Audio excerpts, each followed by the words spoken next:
Друзья, приветствую вас на канале Ниндзя Капитал. Это обзор выходного дня. Сегодня суббота, 7 августа. Давайте рассмотрим, какие новости выходили в пятницу, какие изменения в позициях SOTOS FTSE произошли и как новостной фон, макроэкономический фон весьма вероятно будет влиять на рынки, на движение активов на предстоящей неделе. Давайте к календарику перейдем. Здесь у нас первое по плану идет выходящая в ночи российская статистика по индексу потребительских цен. Что мы видим?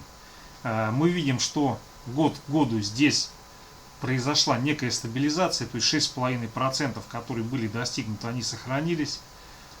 Прогнозируемого, предполагаемого роста не произошло. Но на самом деле 1,2 это в пределах там незначительной погрешности, поэтому даже при наличии 6,6, 6,7 вполне на выходе может получиться 6,5. Это просто статистическая обработка результатов. То есть то, что в пределах 5-10%, это все имеет возможность быть оптимизировано. Но это общие правила, тут это относится ко всем методикам расчетам и анализам результатов. Далее, индекс потребительских цен месяц к месяцу. Здесь мы наблюдаем снижение роста инфляции. Но с другой стороны, при увеличении ставки на 1% в текущих реалиях, если бы еще не было снижения скорости прироста, это было бы вообще очень сурово. Так, если мы переходим к такому графику индекс потребительских цен год к году, что мы видим? Ну, если применять технический анализ, здесь получается двойное донышко. И, соответственно, это двойное донышко, оно должно разрешиться движением в диапазон 8-8,5% годовых. Конечно, все очень сильно зависит от инфляционных процессов, которые происходят в Соединенных Штатах, во всем мире. Goldman Sachs и ряд других крупных банков прогнозируют, что осенью будет снижение инфляции. Соответственно, это может повлиять и на российский рынок, и на политику ДКП Центробанка Российской Федерации. Но с моей точки зрения, если даже снижение инфляции в Соединенных Штатах и во всем мире произойдет, это будет временный процесс, и это просто превратится потом в пилу с выходом инфляции наверх. Но по закону сохранения энергии, если напечатаны и массы, энергии и массы, если деньги напечатаны, они должны где-то выходить, где-то вылезать. Потому что не бывает просто так, что насоздавали денег, натворили их в виде различных инструментов, и с ценами все окей, они почти не растут. То есть это отлагательный эффект. Здесь либо должны открыться новые рынки, либо, соответственно, будет инфляция прорывать места то там, то здесь. Судя по динамике в природном газе цен, мы видим, что, наверное, в ближайшее время все-таки открытие новых рынков, оно будет растянуто во времени, и будут такие шаловливые движения, когда будут задирать наверх то одно, то другое. Главное, чтобы не все сразу. Так, друзья, ну вот текущая ситуация с данными по инфляции по России, которые вышли. Здесь единственное, какой есть риск, то, что будет по итогам августа. Потому что сбор урожая во всем мире, с учетом засухи, неблагоприятных действий, засухи и других катаклизмов, может привести к значительному росту цен на продовольствие.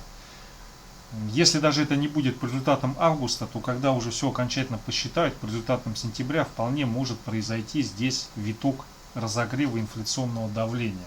Если не рассматривать протекание процесса, связанного с одной стороны со сбором урожая в мировом масштабе, с другой стороны с теми событиями, которые произойдут в Соединенных Штатах по факту закрытия третьего квартала, то можно вполне предположить, что в текущих реалиях Центробанк уже на 0,25, может быть на 0,5%, не более повысит процентную ставку до конца следующего года.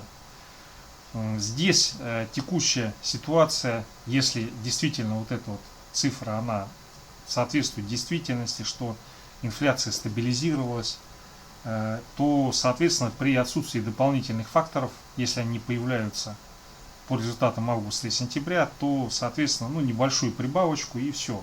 И на этом, скорее всего, Центробанк остановит ужесточение денежно-кредитной политики. Но, сами видите, есть значительная доля переменных, как оно будет или не будет. И здесь, скорее, даже больше ожидания того, что урожай во всем мире будет плохой, меньше даже тех скромных ожиданий, которые есть. И таким образом в октябре можем увидеть по результатам сентября новый виток инфляционного давления. Вот. Соответственно, вот я думаю, такая картина, она наиболее отвечает реальности. Ну, если российский график вот это вот рассматривать, то здесь такое инфляционное давление, оно вызовет движение по направлению к 10%, если это произойдет. Если не произойдет, то вот диапазон новый 6, даже 5-7%, где вполне как бы можно с учетом статистической погрешности показывать один и тот же ИПЦ. Ну а если ИПЦ стабилен, Центробанк не будет жестить и, соответственно, рубль с одной стороны не будет укрепляться, с другой стороны, если нету существенного негатива, он скорее всего в текущем новом диапазоне 73, 75, даже 72,8, 74,5 так и будет находиться. Так, друзья, далее число активных буровых вышек от Baker Hughes. Ну и здесь бинго, идет небольшой прирост, то есть получается как таковой пока еще ставки на снижение цены на нефть ее просто нету. Так, друзья, вот еще такой важный фактор по Америке, почему-то ему придается значение в одну звездочку. На самом деле, ну здесь может быть непосредственное влияние на рынок, это и есть одна звездочка, но по сути показатель достаточно важный, это индекс потребительского кредита. Предполагалось, что он будет немножко остывать, но оказалось, что он вырос в 1,5 раза аж больше ожиданий и больше предыдущего значения. Но если растет потребительский кредит, и это все происходит на фоне роста цен, в том числе и на подержанные автомобили, который там просто титанический был, то, соответственно, это в ближайшей перспективе будет ухудшать платежеспособность населения и будет приводить к дефолтам. В прошлом году я делал разбор, там был аналитик американских банков, они как раз предполагали, что серия дефолтов, как малый и средний бизнес в Соединенных Штатах, так и физических лиц, она как раз в августе-сентябре 2021 года произойдет. Несмотря на все моратории, вносимые на выселение, я думаю, вот волна где-то к концу сентября по Америке, она вполне может начаться. И эта волна, она будет ухудшать общеэкономическую ситуацию, ну и будет колебать позиции ФРС, которые непосредственно оказывают влияние на оказание поддержки, выкуп активов и так далее и тому подобное. Итак, друзья, изменение нефтяных вышек все-таки на текущий момент не указывает на то, что в нефти ожидают обвального падения в обозримом будущем. Если переходить к данным по SFTC, ну по алюминию, опять же, здесь особых изменений нету. По меди идет консолидация. Если рассматривать глобально изменения цен на медь и изменение позиций нон-коммерсов, американских спекулянтов, это голубенькая линия, то на текущий момент ее можно трактовать за весь период следующим образом, что начавшийся обвал, он немножко подзавис. И ну, у нас на повестке дня сентябрь, начало октября, как разрешится ситуация в Китае и Соединенных Штатах.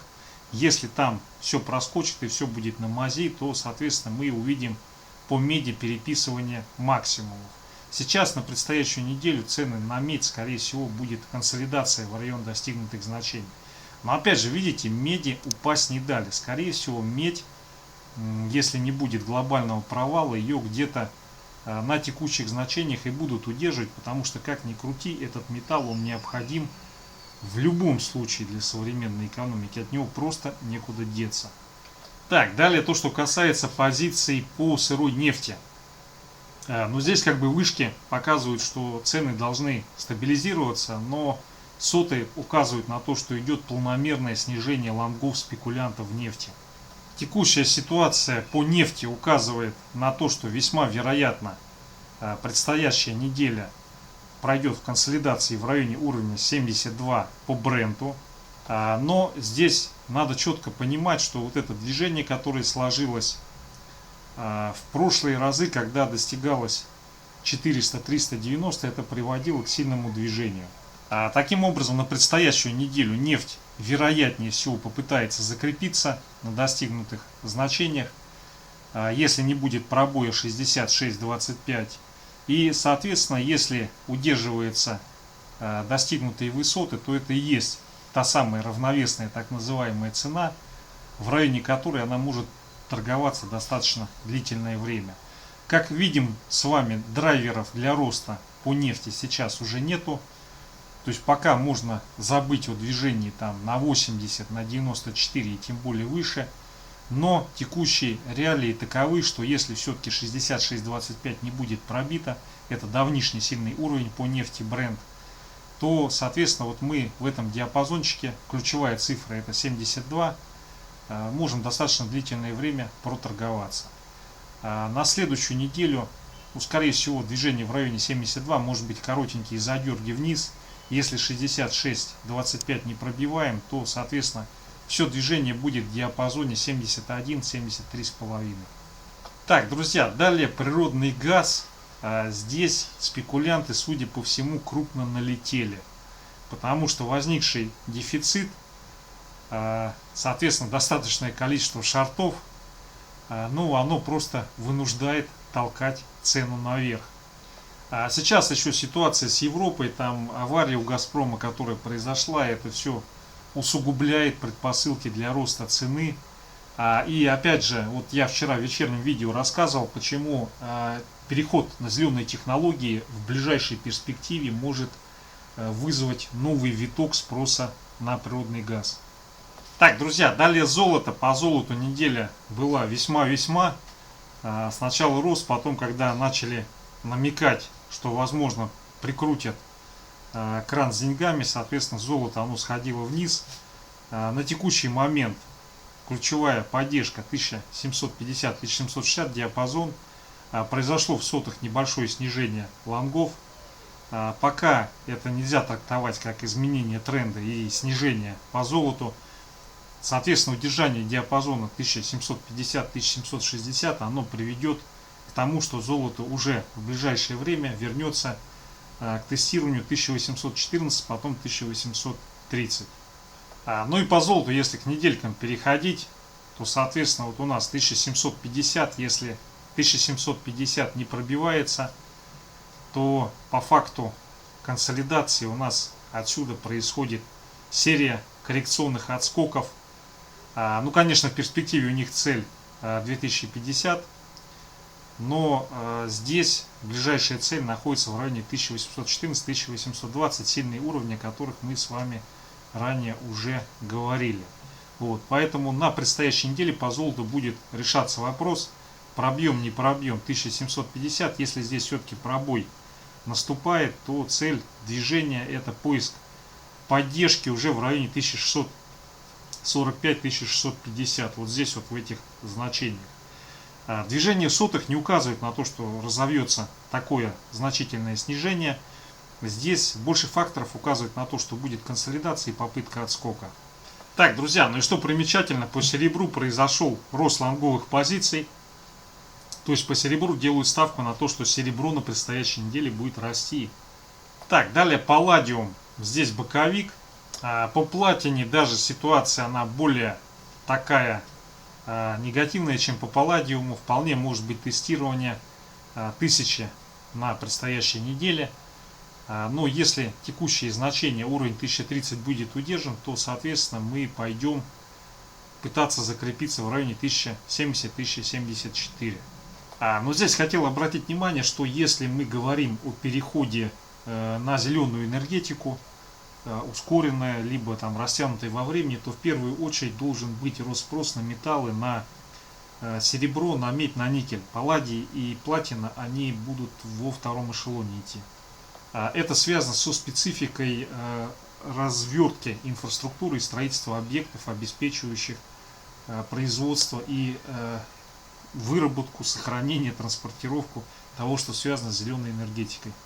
Так, друзья, ну далее смотрите, по NASDAQ шорты срезали, то есть по NASDAQ достаточно позитивные ожидания, что он либо на предстоящей неделе перепишет новые хаи, либо будет консолидироваться. Но здесь ситуация неоднозначная, потому что если вышли сильные данные по рынку труда, то по идее NASDAQ должен все-таки откатиться и, в общем-то, он в первую очередь должен находиться в зоне риска, потому что когда начинается восстановление рынка труда, то все эти компании, связанные с новой экономикой, они, в общем-то, находятся под давлением из-за того, что в текущей ситуации восстановление рынка труда, оно, по идее, должно вести к некоторому снижению на спрос услуг, предоставляемых компаниями новой экономики. Доставка, там, всевозможные удаленные сервисы и так далее. Но, тем не менее, по сотам, по NASDAQ предполагается, что на предстоящей неделе будет консолидация и даже попытка нового роста, достижения новых максимумов. Так, по S&P положительный настрой, все ждут, что S&P на предстоящей неделе будет показывать новые максимумы. Так, по иене шорты подрезали, то есть ждут укрепления иены. По рублю, здесь небольшой прирост лонгов, но все, что движение не затрагивает 0 и значение 10 тысяч по модулю, это все движение от лукавого в пределах погрешности, с моей точки зрения. Так, далее по евро. Смотрите, по евро здесь ситуация очень интересная, неоднозначная, потому что текущее изменение цены в паре евро-доллар и изменение в позициях спекулянтов, оно указывает на то, что в ближайшее время должен завершиться цикл укрепления евро против доллара, и, соответственно, евро должно вернуться на 1.16, возможно, на 1.12. Но здесь слишком много факторов, которые влияют на движение в евро-доллар, слишком много роботов, слишком много интересантов. А на предстоящую неделю ожидание в евро-доллар — это консолидация в районе достигнутых значений и попытка евро немножко отскочить вверх. Так, друзья, это все, что касается SOT SFTC. Спасибо за внимание. Чуть не сказал успешных торгов. Хороших выходных, отдохнуть, набраться сил. Счастливо.